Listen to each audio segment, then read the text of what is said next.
Baik, perkenalkan nama saya Marcelina Inakewa dengan NIM 8420223111. Saya dari program studi pendidikan matematika semester 5. Pada video kali ini, saya akan menjelaskan pemodelan matematika tentang kecanduan minuman keras. Nah, video ini merupakan salah satu syarat untuk memenuhi nilai tugas mata kuliah pemodelan matematika dengan dosen pengampu Ibu Roberta Urunhurit, SSI MPD. Baik, langsung saja kita ke penjelasannya. Di sini pemodelan matematika yang saya ambil yaitu tentang kecanduan minuman keras.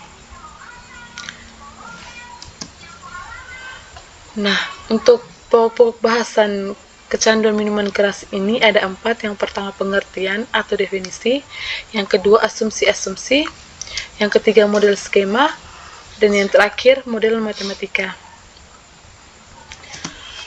Baik, yang pertama kita lihat tentang definisi. Nah, kecanduan minuman keras adalah gangguan dari penggunaan alkohol kronis yang ditandai dengan ketidakmampuan mengontrol konsumsi, keinginan yang kuat untuk minum, dan terus minum meskipun menyadari masalah kesehatan atau sosial yang ditimbulkan. Yang kedua kita lihat terkait dengan penyebab seseorang menjadi kecanduan minuman keras. Yang pertama faktor genetik.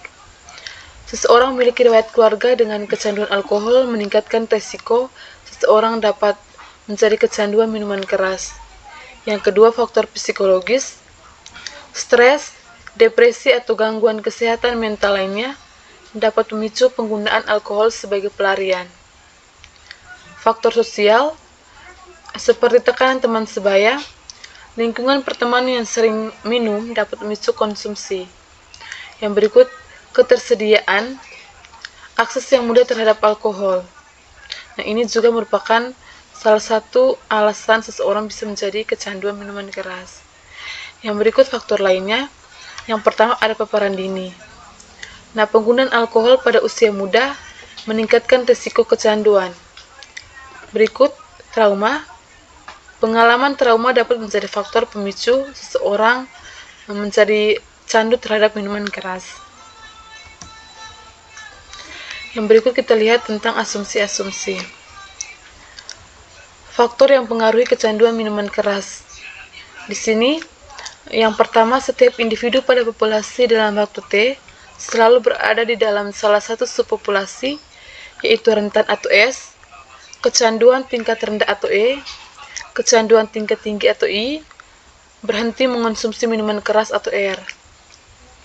Yang kedua, individu rentan bisa menjadi kecanduan tingkat rendah jika berinteraksi langsung dengan individu yang sudah berkecanduan tingkat tinggi.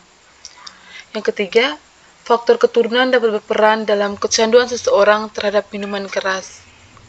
Yang keempat, individu dari kecanduan tingkat rendah akan menjadi individu yang berkecanduan tingkat tinggi. Yang kelima, semua individu dengan kecanduan tingkat rendah mengonsumsi minuman keras.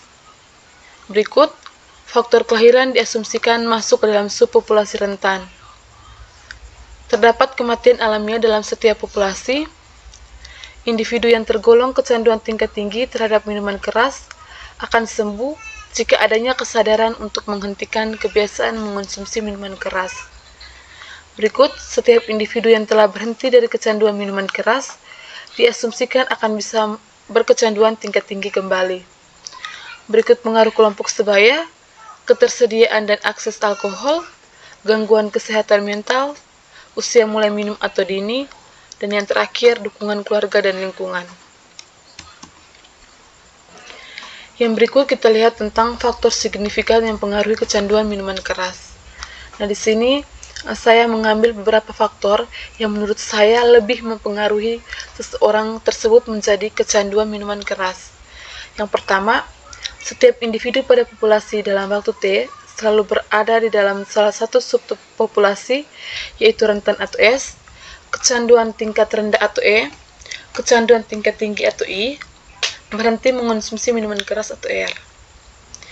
Yang kedua, individu rentan bisa menjadi kecanduan tingkat rendah jika berinteraksi langsung dengan individu yang sudah berkecanduan tingkat tinggi.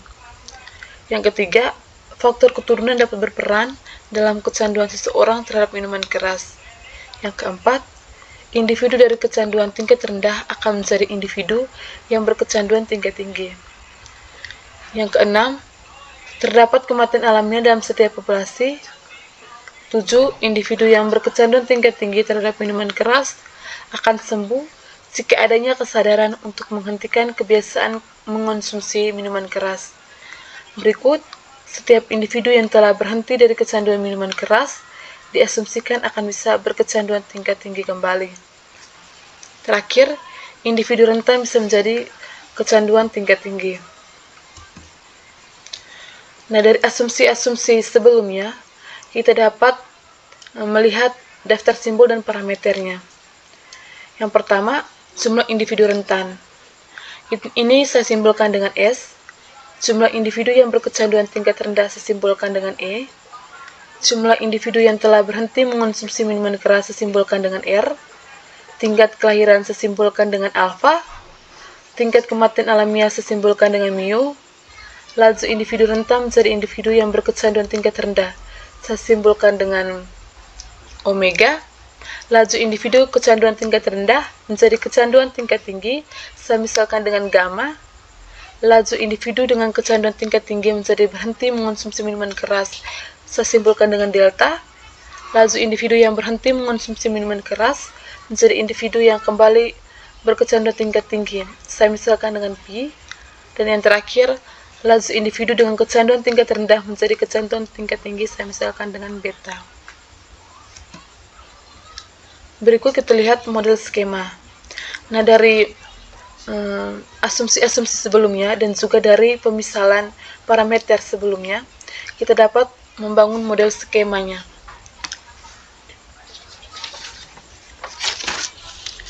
Yang pertama,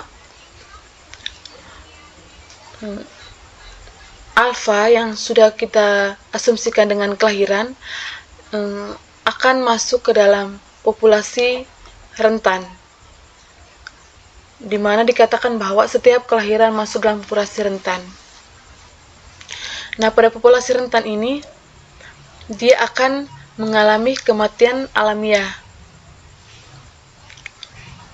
Sehingga pada populasi rentan ini akan berkurang karena adanya kematian alamiah yang di mana saya simbolkan dengan µs.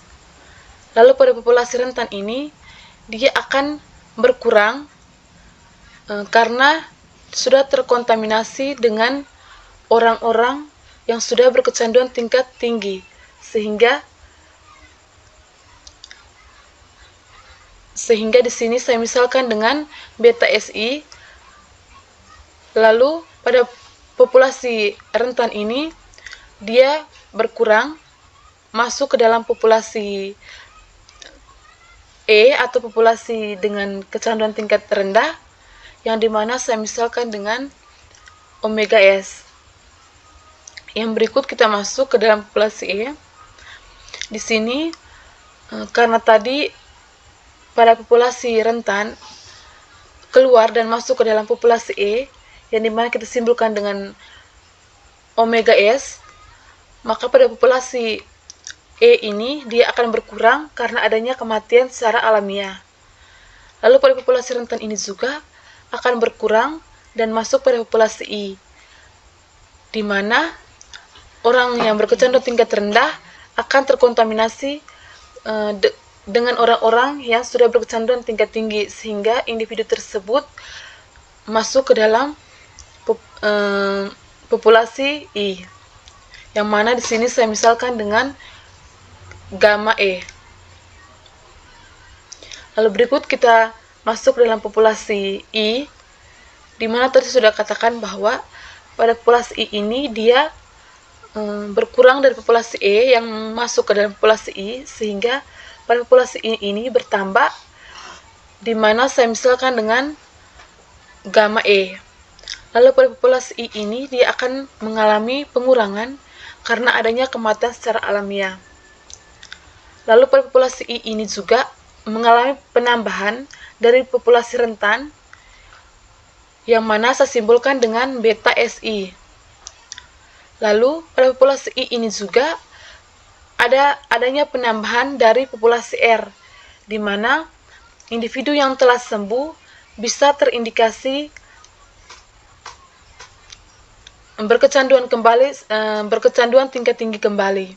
Sehingga di sini adanya penambahan dari populasi R ke populasi I, yang mana saya simpulkan dengan PRI. Yang berikut, populasi R di sini karena tadi adanya pengurangan dari populasi I, yang mana disimbolkan dengan delta I, maka adanya penambahan pada populasi R, yaitu delta I. Nah, pada populasi R ini juga mengalami kematian secara alamiah, yang mana pada populasi R ini akan mengalami pengurangan karena kematian alamiah. Lalu, pada populasi R ini juga akan mengalami pengurangan karena adanya penambahan pada populasi I, yang mana di sini saya misalkan dengan PRI. Nah, pada model skema ini saya dapat membangun model matematikanya, di mana di sini bisa terlihat jelas bahwa untuk anak panah masuk ke dalam populasi, berarti kita misalkan dengan operasi penjumlahan, sedangkan anak panah keluar dari populasi, itu kita bisa misalkan dengan operasi pengurangan. Yang pertama, ds per dt sama dengan alfa, karena dia masuk ke dalam populasi S, berarti dia merupakan positif. Alfa dikurangi mu S karena adanya pengurangan dari populasi S, lalu dikurangi lagi dengan omega S, lalu dikurangi dengan beta SI karena adanya penambahan ke populasi I. Yang berikut, DE per DT, di mana omega SI dikurangi dengan mu E karena adanya kematian secara alamiah, sehingga pada populasi E ini berkurang, lalu dikurangi lagi dengan gamma E, yang mana pada populasi E ini juga berkurang karena adanya penambahan pada populasi I. Yang berikut, DI per DT, gamma E dikurangi dengan mu I karena adanya kematian secara alamiah, sehingga pada populasi I ini berkurang, lalu dikurangi lagi dengan delta I karena pada populasi ini berkurang dan menjadi bertambah pada populasi R, sehingga di sini kurang delta I ditambah beta SI. Mengapa di sini tambah? Karena adanya penambahan dari populasi rentan ke populasi I, sehingga di sini tambah beta SI, lalu ditambah lagi dengan PRI. Kenapa ditambah PRI? Karena adanya penambahan dari populasi R ke populasi I. Yang berikut, DR per DT. Nah, untuk populasi R ini, dia adanya penambahan dari populasi I, yang mana di sini kita simpulkan dengan delta I, lalu dikurangi mu R karena adanya pengurangan akibat kematian alamiah. Lalu dikurangi lagi dengan PRI karena adanya pengurangan dan bertambah pada populasi I, sehingga pada populasi R ini mengalami pengurangan yang mana disimbolkan dengan PRI. Baik, sekian penjelasan dari saya. Semoga apa yang saya jelaskan dapat bermanfaat untuk teman-teman semua.